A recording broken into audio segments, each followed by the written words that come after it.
Get wisdom, get understanding, do not forget my words or turn away from them. Do not forsake wisdom, and she will protect you. Love her, and she will watch over you. The beginning of wisdom is this: get wisdom.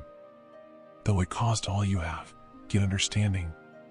Cherish her, and she will exalt you. Embrace her, and she will honor you.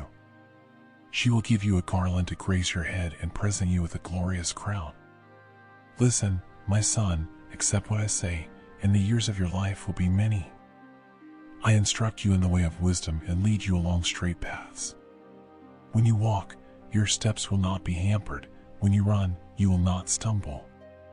Hold on to instruction, do not let it go, guard it well, for it is your life. Do not set foot on the path of the wicked or walk in the way of evildoers. Avoid it, do not travel on it, turn from it and go on your way.